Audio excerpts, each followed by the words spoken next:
Hello friends. आज मैं ना सेकेंड टर्म का नया चैप्टर स्टार्ट करा रही हूँ, अरिथमेटिक प्रोग्रेशन। ये आपके एनसीईआरटी का चैप्टर 5 है।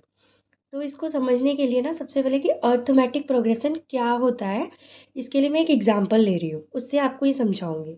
Reena applied for a job, she has been offered a job. मतलब रीना ने ना एक जॉब के लिए अप्लाई किया है और उसको उस जॉब के लिए ना स्टार्टिंग में मंथली सैलरी ना जो दी गई है वो 8,000 रुपीज़ दी गई है। साथ में ये भी कहा गया है कि उसका एनुअल इंक्रीमेंट भी किया जाएगा। तो एनुअल इंक्रीमेंट जो होगा उसकी सैलरी में वो 500 रुपीज़ का होगा।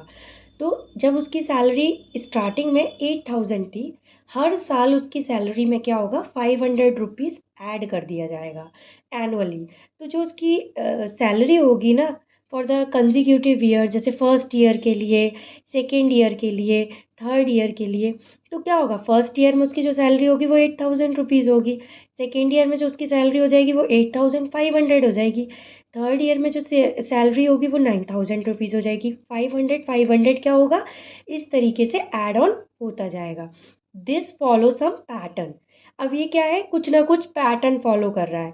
इसमें हमें क्या मिल रहा है कि जो सक्सीडिंग टर्म है, सक्सीडिंग टर्म मतलब जो आगे वाला टर्म है ना, वो हमें कैसे मिल रहा है, बाय ऑब्टेनिंग एडिंग। हम कैसे ऑब्टेन कर रहे हैं, कुछ ऐड करके। ऐसे ही ज़रूरी नहीं है कि हमें ऐड करके मिलेगा, हमें हो सकता है सब्ट्रैक्ट करके भी मिल जाए या मल्टीप्लाई करके भी मिल जाए।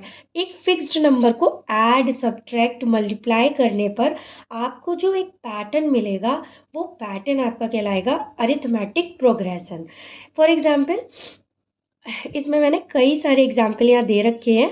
इनको हम क्या बोलते हैं, ये जो पैटर्न है ना, इनको हम बोलते हैं लिस्ट ऑफ नंबर्स।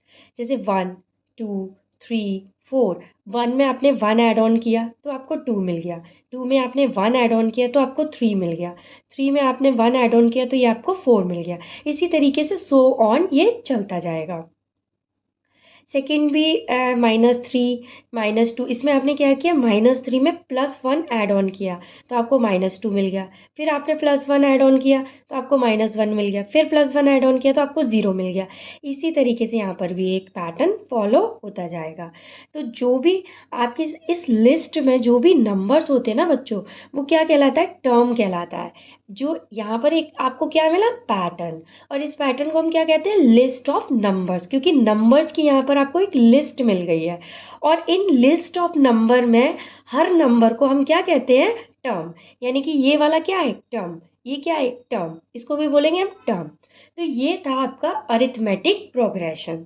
अब आता है, अगर मैं अरिथमेटिक प्रोग्रेशन की डेफिनेशन की बात करूं, तो डेफिनेशन क्या बनेगी, an arithmetic progression is a list of number.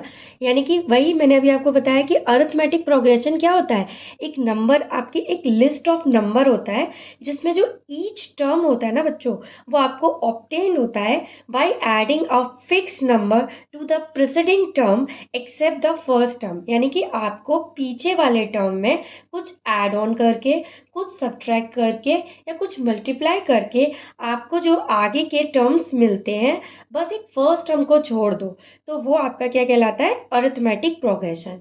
और आप जो नंबर को ऐड ऑन करते हो, जो फिक्स नंबर को आप ऐड ऑन करते हो ना, उस फिक्स नंबर को कहते हैं हम कॉमन डिफरेंस एपी का।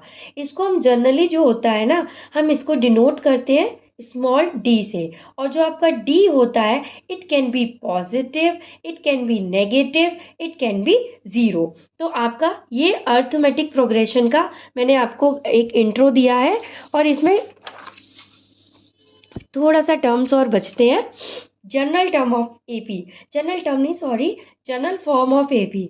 आप ए में a+d ऐड ऑन करेंगे, फिर a+2d करेंगे, a+3d करेंगे। इस तरीके से आप इसको आगे बढ़ाते जाएंगे तो आपको एपी की जनरल फॉर्म मिल जाएगी। अब आते हैं फाइनाइट एपी और एक होता है इनफाइनाइट एपी। फाइनाइट एपी में क्या होते हैं, आपके फाइनाइट नंबर ऑफ टर्म्स होते हैं, और इनफाइनाइट एपी में क्या होते हैं, आपके इनफाइनाइट नंबर ऑफ टर्म्स होते हैं।